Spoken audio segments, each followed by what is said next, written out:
Bismillahirrahmanirrahim. Assalamualaikum warahmatullahi wabarakatuh. Alhamdulillah wassalatu wassalamu ala Rasulillah wa ala alihi wa ashabihi wa mawalah wa la hawla wa la quwwata illa billahil aliyyil azim. Ashhadu an la ilaha illallah wahdahu la sharika lah وأشهد أن محمدا عبده ورسوله وخاتم النبيين صلى الله عليه وعلى آله وأصحابه والتابعين والتابع التابعين ومن تبعهم بإحسان إلى يوم الدين أما بعد. أخوة الإسلام رحمني ورحمكم الله. Insyaallah kita lanjutkan pelajaran kita terhadap kitab Ghayah wa Taqrib ini. Pada pertemuan yang lalu kita telah membahas sekilas atau menyinggung tentang ahkam, hukum-hukum yang berkaitan dengan sholat Jumat.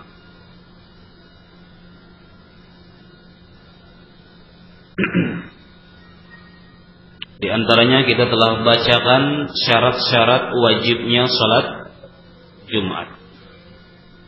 Di antaranya adalah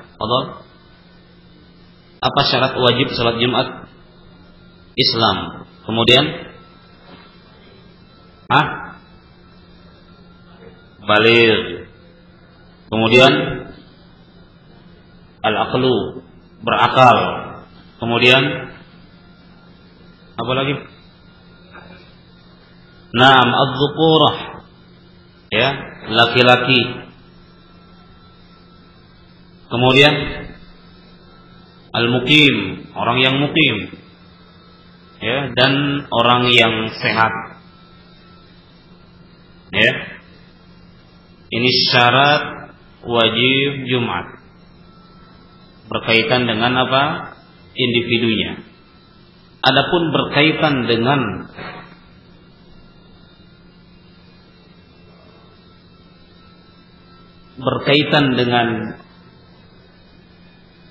ritualnya atau berkaitan dengan pelaksanaannya, maka ada juga syarat wajib melaksanakan sholat Jumat. Di antaranya adalah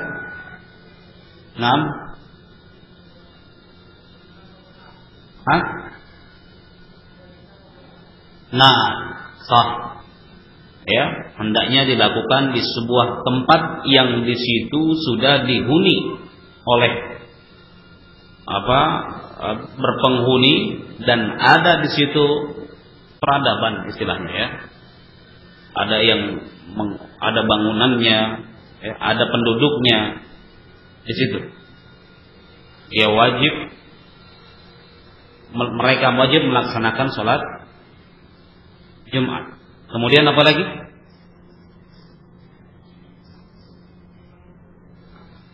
Wa an yakuna al-adad 40 min ahli al-jum'ah. Hendaknya minimal, aqallu syai', minimal, ya, yang hadir di masjid untuk melaksanakan sholat Jumat berapa? 40 orang min ahlil Jum'ah, dari orang-orang yang diwajibkan sholat Jumat.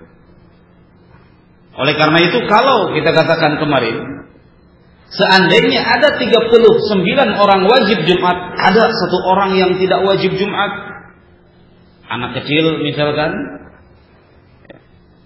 alal madhab, menurut pendapat madhab Syafi'i dalam hal ini, dan ini pun diyakini oleh sebagian madhab Hanabilah sebenarnya, maka tidak wajib sholat Jumat, yang wajib sholat apa? Zuhur. Begitu, ya. Aqallu syai' 40. Mengapa? Dikarenakan Rasul sallallahu alaihi wasallam dan para sahabatnya ridwanullahu alaihim ajmain belum pernah dinukilkan satu kali pun beliau melaksanakan salat Jumat dengan jamaah yang kurang dari 40 orang. Dan ini disebutkan ya, sebagaimana kemarin kita sebutkan beberapa riwayat dari para sahabat ridwanullahu alaihim ajmain yang menyatakan bahwa madhatis sana sudah menjadi kebiasaan dari kalangan para sahabat. Sebagian ulama berarti kalau sudah ada kalimat madhatis sana, ini menunjukkan kalau kalimat tersebut memiliki hukum marfu kepada Rasul sallallahu alaihi wasallam. Sudah menjadi kebiasaan bahwa tidak dilaksanakan salat Jumat kalau jumlah penduduk kurang dari 40 orang. Jadi dalilnya adalah at-tatabbu wal istiqra', melihat ketika itu Rasulullah sallallahu alaihi wasallam dan para sahabatnya baru melaksanakan salat Jumat ketika jumlah sahabat lebih dari 40 orang. Ada sebagian mazhab menyatakan enggak 40 tetapi 50 orang. Oh, lebih ekstrim lagi, Pak. Tetapi yang menyatakan 50 orang ini riwayat dari Hanabilah ya, ini tidak memiliki dasar yang kuat.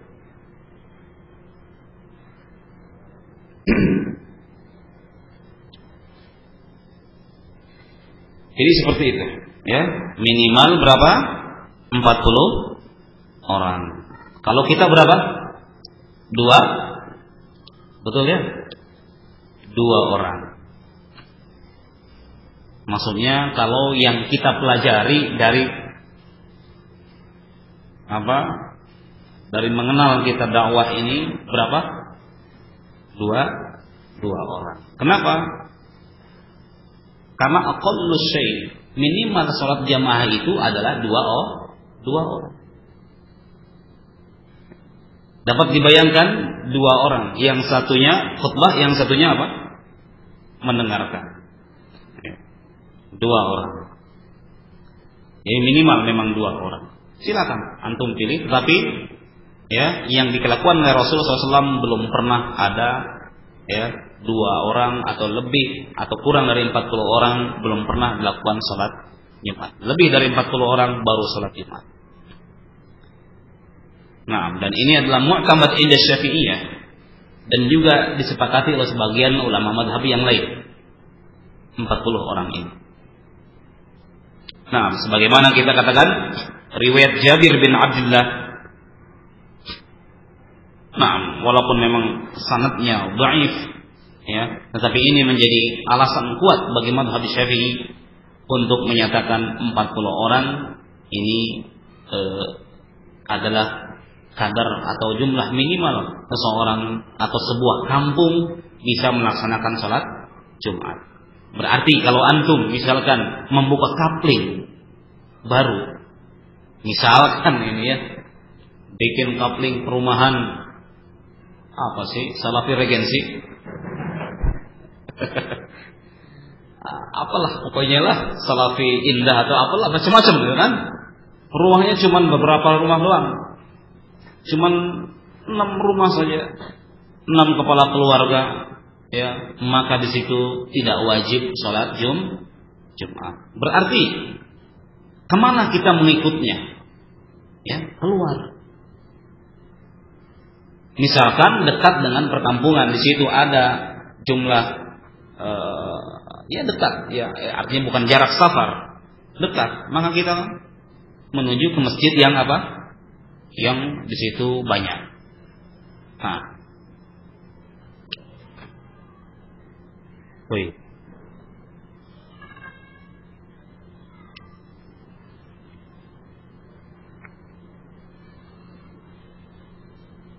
Kemudian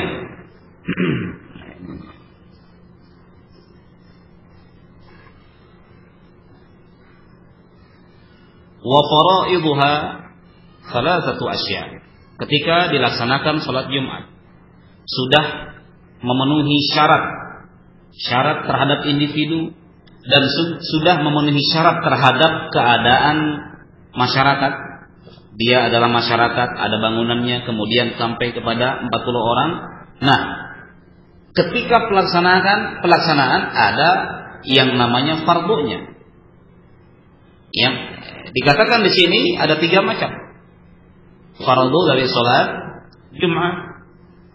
Yang pertama khutbatani yaqumu fihima wa yajlisu bainahuma. Yang pertama adalah 2 khutbah. 2 khutbah.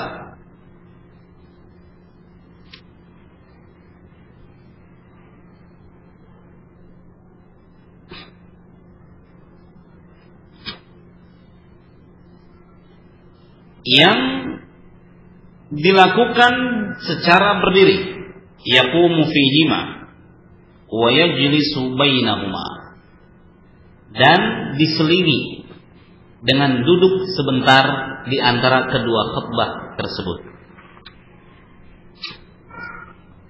Ini yang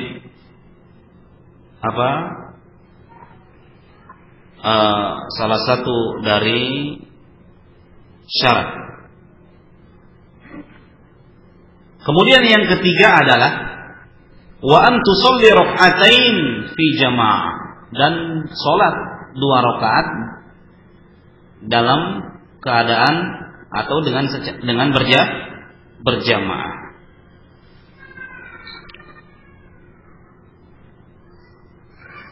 Ini salah satu syarat. Oleh karena itu kalau salat Jumat tidak ada khutbahnya tidak sah. Ya. Dan dalam khutbah itu pun ada syaratnya. Ada syarat khutbah yang harus dilakukan. Atau kita katakan arkanul khutbah. Ada rukunnya. Sebagai seorang yang mau berkhutbah dia harus tahu rukun khutbahnya. Yang pertama adalah hamdallah. Dibuka dengan apa? Ya, ucapan alhamdulillah. Au innal hamdalillah. Makanya banyak ya para khatib mengatakan alhamdulillah, kan begitu ya? Ada innal hamdalillah. Ini salah satu rukun khutbah. Tidak boleh membuka, atau sebagian ulama tidak sah membuka selain dengan hamdalillah. Makanya hampir semua masjid ya, innal hamdalillah atau alhamdulillahilladzi anzalal kitaba ala abdihi, kan begitu. Alhamdulillahilladzi asra bi 'abdihi lailan, sesuai dengan konteks yang akan dibicarakan. Tetapi ada ucapan alhamdulillah. Apalagi enggak ada pembukaan alhamdulillah, ini enggak sah. Ya. Ujug-ujug usikum wa iyaya bi taqwallah. Tidak sah. Diucapkan dengan alhamdulillah. Apalagi dengan bahasa kita, dibuka dengan bahasa kita. Ya. Ujuk-ujuk langsung bilang misalkan saya katakan, ya begitu. Atau ini tidak sah khutbah seperti ini. Nah, kemudian juga di antaranya adalah as-shalah ala Rasulillah, bersalawat. Bisa dengan mengucapkan wassalatu wassalamu ala Rasulillah. Jadi kalau antum, ini penting ya, kita harus mengetahui syarat dan rukun khutbah. Tiba-tiba ustadznya macet di jalan nggak bisa datang, antum sebagai panitia masjid, nah harus tahu apa yang harus dilakukan. Alhamdulillah wassalatu wassalamu ala Rasulillah. Ini juga penting. Itu minimal. Yang maksimalnya wa ala alihi wa ashabihi ajma'in. Silakan. Mau khutbatul hajah itu lebih bagus. Ya, antum insyaallah sudah hafal khutbatul hajah, sering dengar. Innal hamdalillah nahmaduhu wa nasta'inuhu wa nastahdihi wa nastaghfiruh. Silakan. Ya. Kemudian al-wasiyah bittaqwallah. Jadi alhamdulillah wassalatu wassalamu ala Rasulillah. Kemudian ditambahkan dengan wasiat. Ibadallah usikum wa iyaya bittaqwallah.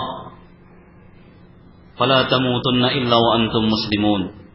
Bisa. Usikum wa iyaya bitaqwallah faqad fazal muttaqun.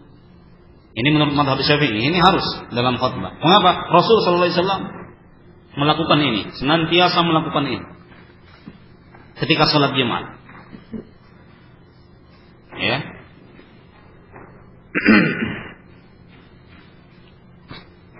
Jadi wasiat takwa. Dalam kaitannya dengan wasiat takwa ada yang membolehkan dengan bahasa Indonesia. Ya, kami wasiatkan untuk meningkatkan takwa kepada Allah dan yang lain-lain. Nah, kemudian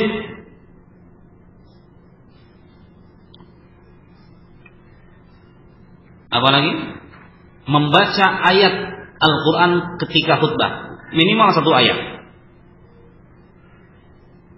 Ada dalil dari Al-Quran ketika khutbah minimal 1 ayat. Makanya banyak khatib yang menutup khutbahnya dengan membaca surah apa? Al-Asri. Wal Asri innal insana, itu sebagai pelengkap untuk mensahkan khutbah. Ya. Khawatir ketika di tengah-tengah khutbah tidak ada ayat. Kan ada ya ketika khutbah ya cerita dari Singapura saya mendapatkan orang masuk Islam gara-gara ya. Dia terus ceritakan, ada khatib yang seperti itu. Tidak ada ayatnya. Menurut mazhab Syafi'i tidak sah khutbahnya seperti itu. Dia harus menampilkan ayat walaupun 1 ayat. Bahwa Islam ini hebat, Masya Allah. Ketika di Amerika ada orang masuk Islam gara-gara Jumatan. Kan kadang-kadang ada yang cerita seperti itu dari awal sampai akhir. Kenapa? Dia nggak bisa tidur. Dia punya penyakit tidak bisa tidur. Ketika lihat orang Islam Jumatan, dia bangga, terkagum-kagum. Mengapa? Jamaahnya tidur semua. Saya nggak bisa tidur, ini semua bisa tidur. Akhirnya masuk Islam. Gara-gara seperti itu.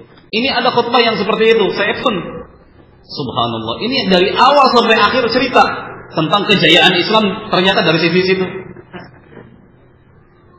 Nah, ini ikhwan fillah azakumullah, jika tidak menampilkan ayat tidak sah salat Jumatnya.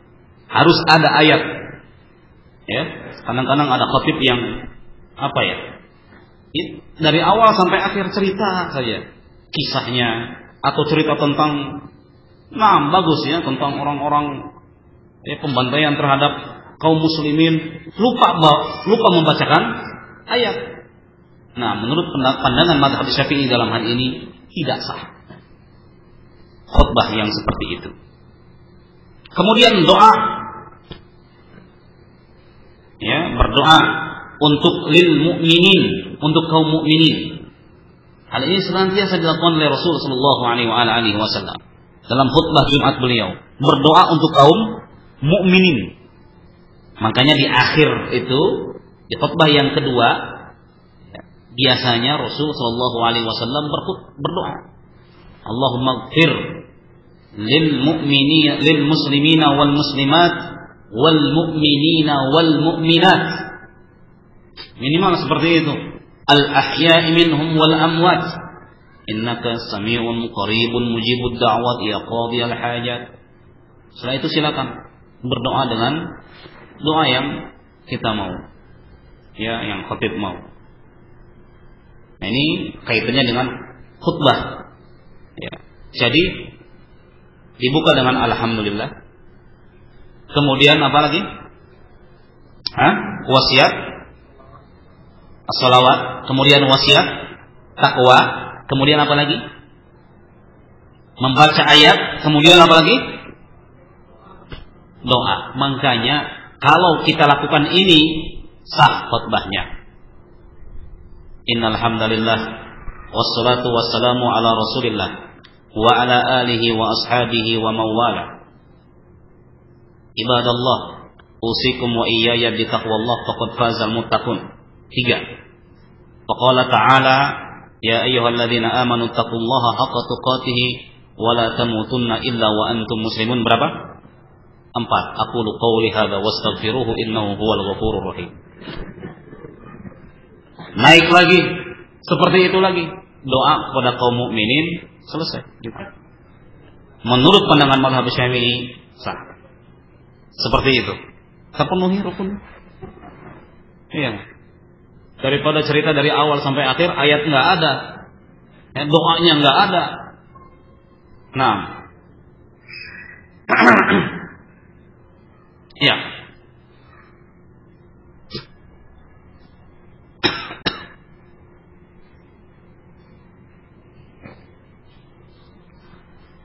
Sebagian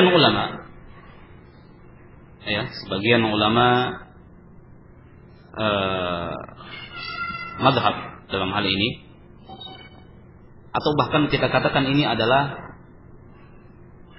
yang mu'tamad inda Syafi'iyah, atau fatwa resmi dari madhab Syafi'i, menyatakan bahwa sholat Jumat, khutbah Jumat harus dilakukan dengan bahasa Arab. Salah satu dari syarat khutbah itu harus dilakukan dengan bahasa Arab. Ini ternyata adalah atau ternyata merupakan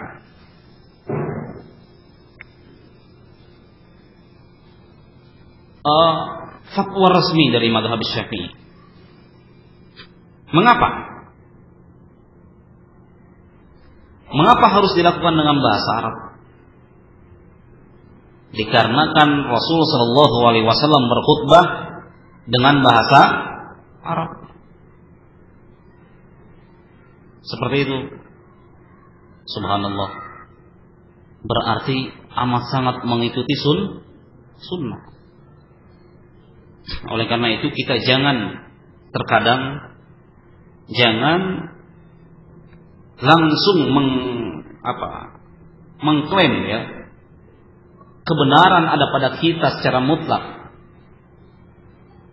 Ketika melihat ada saudara-saudara kita atau di sebuah kampung melakukan khutbah dengan berbahasa Arab,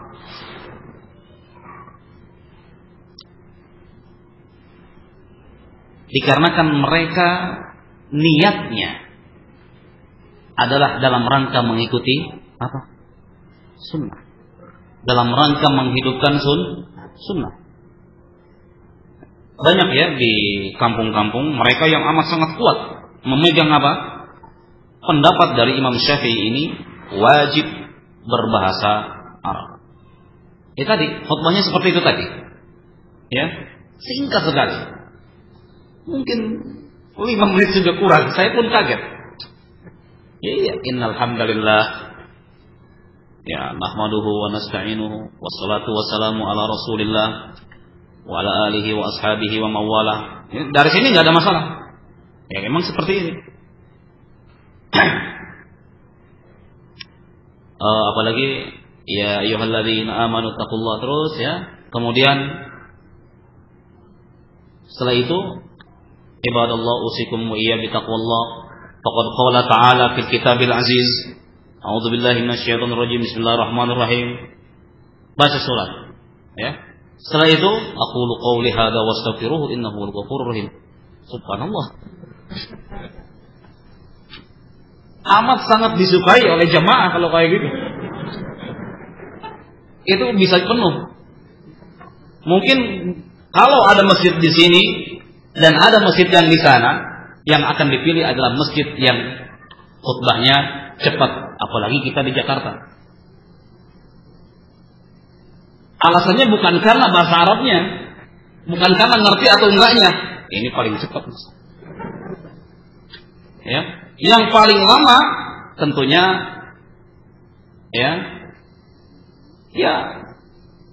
sedikit jemaah. Mungkin kita pun seperti itu, wallahu a'lam. Ini satu pakai bahasa Arab cepat, satunya lagi pakai bahasa Indonesia lama. Wallahu a'lam. Antum berpikir juga, kelihatannya bahasa Arab juga nih ngikutin sunnah, bahasa Arab cepat. Ya. Kalau yang sana sepertinya ya udah lama nggak terlalu sunnah. Nah ini memang fatwa resmi dari mazhab Syafi'i. Asy-syahid barakallahu fikum, jangan kita langsung menyalahkan orang-orang yang berkhutbah dengan bahasa Arab karena mereka memang ya berniat untuk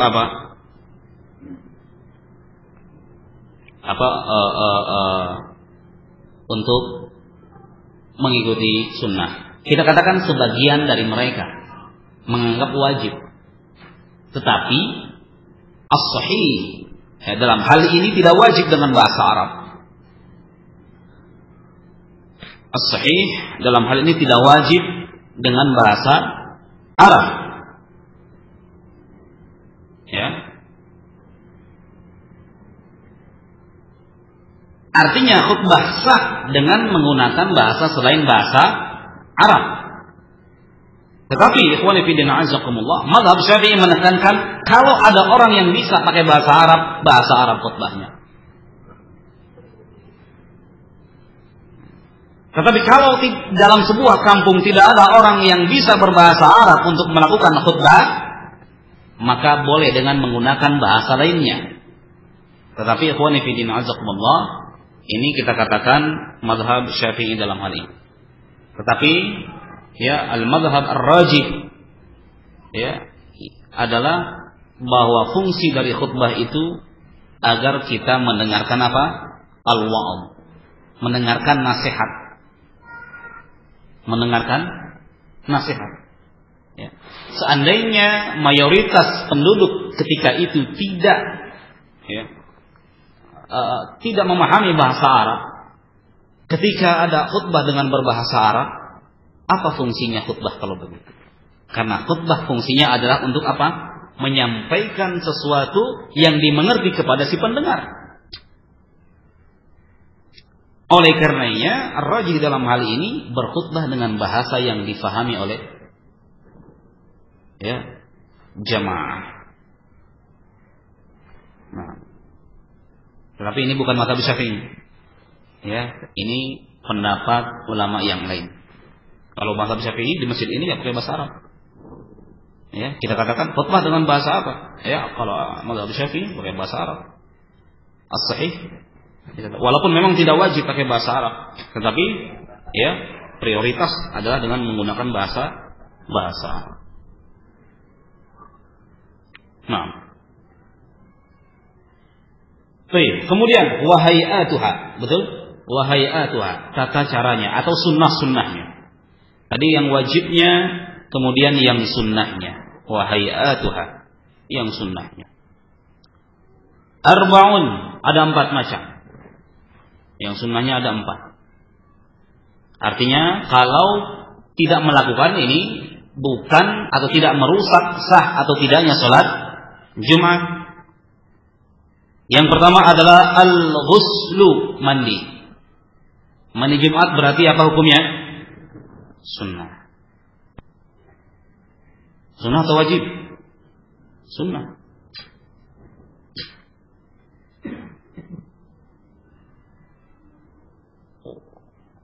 Man tawadda'a yaumal jum'ah, kata Nabi dalam hadis yang sahih. Man tawadda'a yaumal jum'ah fabiha wa ni'mah. Silakan. Wa man igtasala fal ghuslu afdal. Barang siapa yang mandi, maka mandi lebih utama. Ini menunjukkan kalau mandi itu apa? Sunnah. Ada riwayat perintah Rasul sallallahu alaihi wasallam untuk mandi. Dalam Sahihain disebutkan bahwa Rasul sallallahu alaihi wasallam bersabda, "Idza ata ahadakum al-jum'ata falyaghtasil." Kalau kalian hendak salat Jumat, maka hendaknya mandi terlebih dahulu. Nah,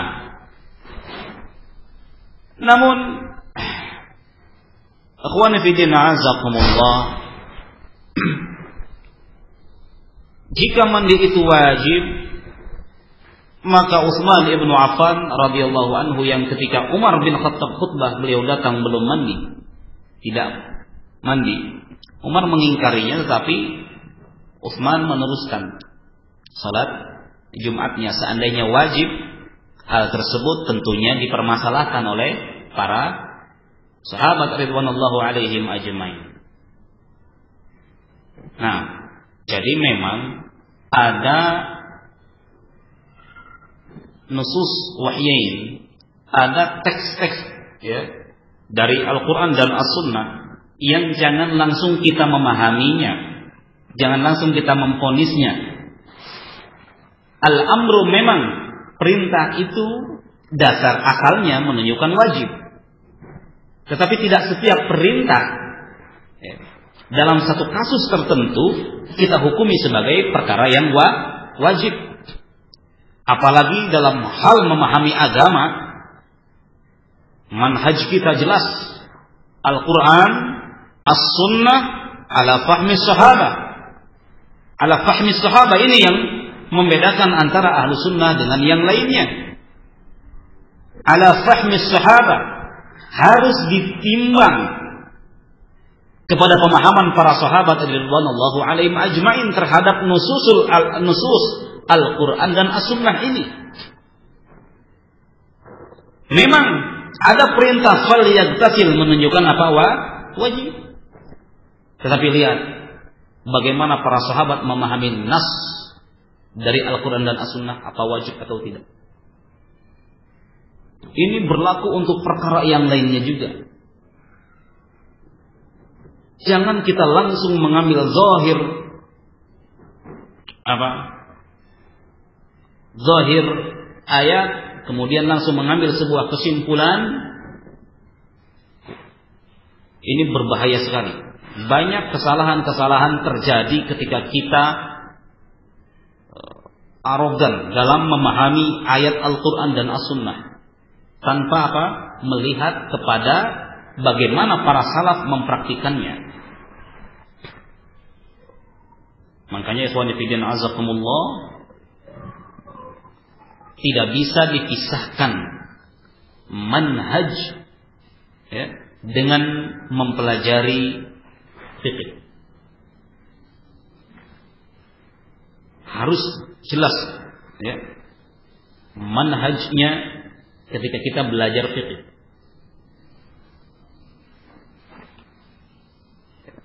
Seandainya pola pikirnya sudah benar dalam belajar ilmu fiqh, maka potensi dia untuk jatuh kepada kesalahan sedikit.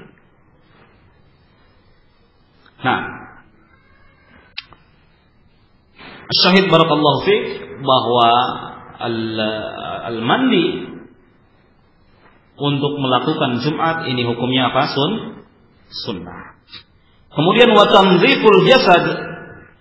Ya, na'am, al-ghusl wa tanziful jasad. Membersihkan badan. Ya, mandi dan membersihkan badan. Kemudian wa lubsus thiyabi al-bayd.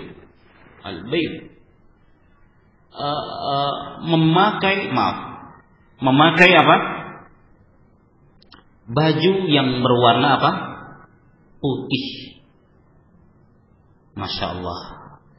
Ini sunnah ini ditinggalkan oleh kita ternyata. Banyak yang mencoba untuk meninggalkan sunnah ini. Saya sedih sekali ketika ada orang sholat Jumat memakai pakaian yang ya subhanallah, pakai batik. Nah, sunnahnya memakai pakaian putih. Tapi ternyata Ya, ada kebiasaan kita bahwa setiap Jumat itu memakai pakaian apa? Batik. Ustaz, saya kan kerja, wajib pakai batik kalau ke kantor. Nah, kan di kantor, bukan di masjid. Ya. Apa yang kita bisa lakukan untuk menghidupkan sunnah, lakukan. Wah, kalau begitu Ustaz mengharamkan batik. Tidak. Pakai batik, tapi pas sholat Jumat hendaknya mengikuti sunnah. Memakai apa? Baju yang putih. Nah, pakai baju yang rapih, yang putih. Khudhu zinatakum 'inda kulli masjidin. Pakai pakaian yang perhiasan yang paling baik ketika mau masuk masjid. Wa akhdhu dhufri wat-tib. Dan apa? Memotong kuku dan memakai wangian. Ini salah satu atau sunnah salat Jumat. Nah, sebagian ulama lain pun mengatakan bahwa memotong rambut pun disunahkan pada hari Jumat. Bahkan dikatakan oleh Al-Imam Ibnu Hibban,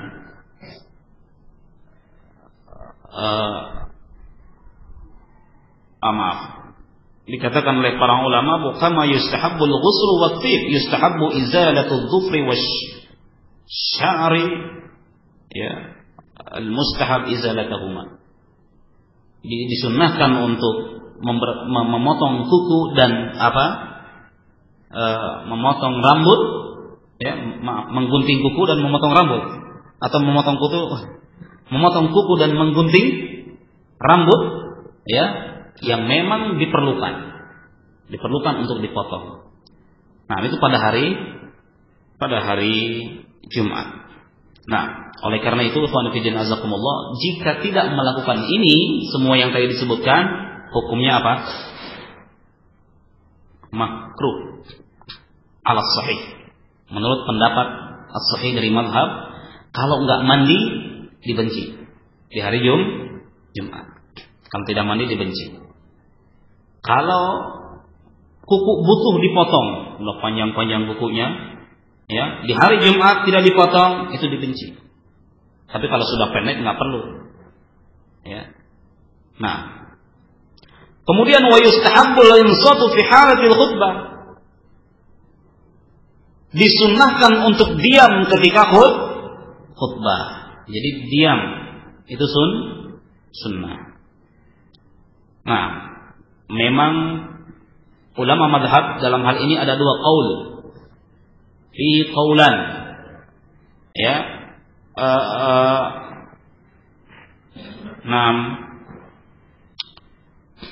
Dalam ucapan Imam Syafi'i, menurut pendapat beliau yang qadim ketika beliau di Baghdad, mengatakan haram, ya, nggak boleh bicara. Nah, dan ini disetujui sesuai dengan pendapat madhab Al-Imam Malik, Imam Abu Hanifah, ya, dan ini merupakan pendapat yang rajih dari dua riwayat. Ya, wa idza quri'al Qur'an fastami'u lahu wa ansitu. Dan jika dibacakan Al-Quran, dengar dan diam. Nah, sebagian mufassir mengatakan bahwa ayat ini, wa idza quri'al Qur'an, nazalat fil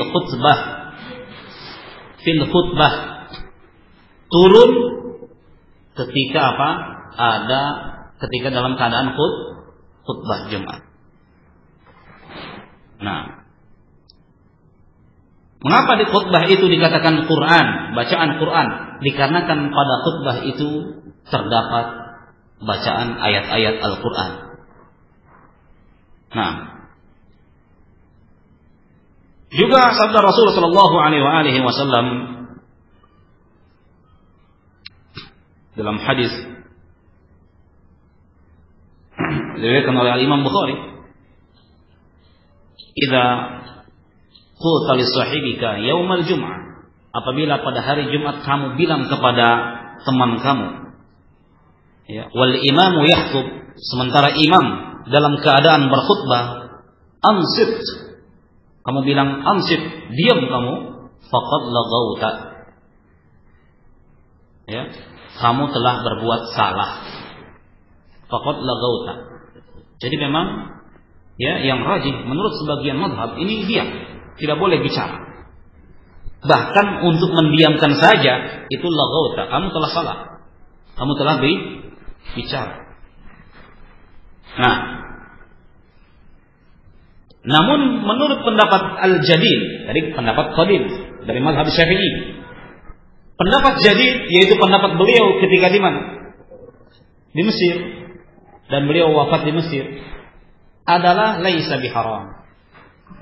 Tidak haram. Ya, tidak haram. Dalilnya apa? Kisah Utsman tadi. Ya, diriwayatkan oleh Al-Imam Al-Bukhari rahimahullah bahwa Utsman dakhala wa Umar yakhthub.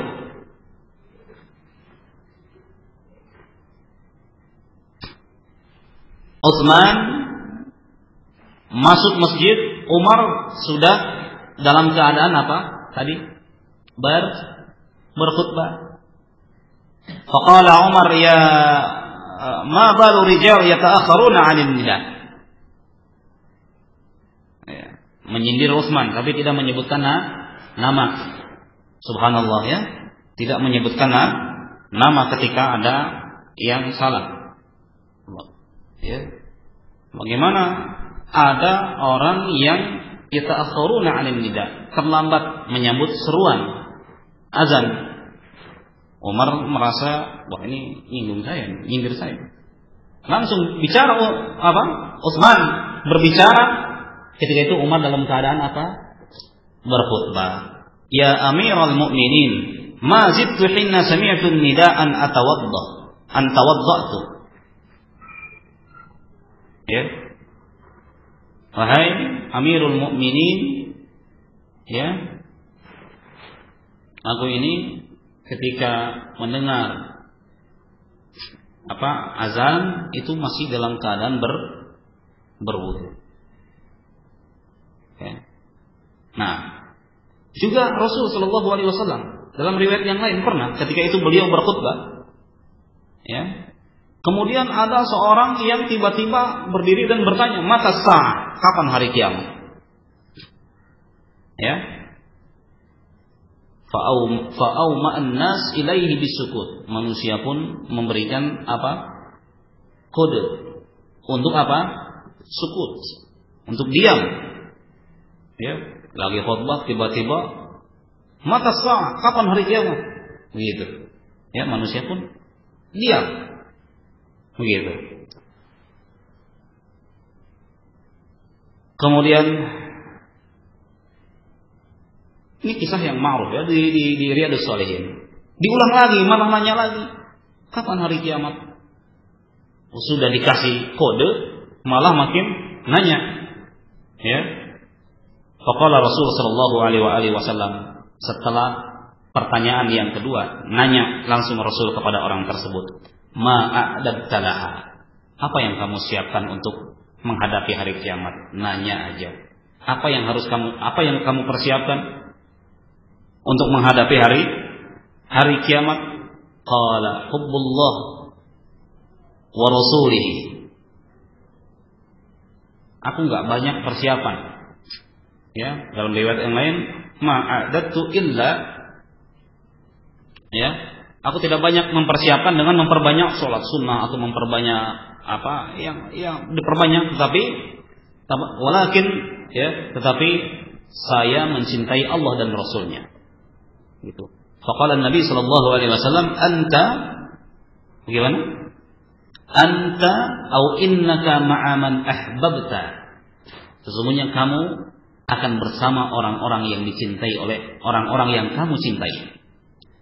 Nah, syahid barakallahu fiik bahwa Rasul sallallahu alaihi wasallam tidak mengatakan, ya, kamu enggak sah. Ya, kamu tidak sah salat Jumatnya, tidak. Tapi memang ya sunnahnya diam, tetapi ya ketika ada orang yang berbicara khutbahnya tetap sah. Tetapi memang ditekankan untuk kita untuk kita diam ketika apa? Ketika khatib melaksanakan khutbahnya. Nah, saya kira sudah terdengar azan zuhur. Mohon maaf atas segala kekurangan. Sallallahu ala nabiyyina Muhammad wa ala alihi wa sahbihi wasallam. Walhamdulillahirabbil alamin. Wassalamualaikum warahmatullahi wabarakatuh.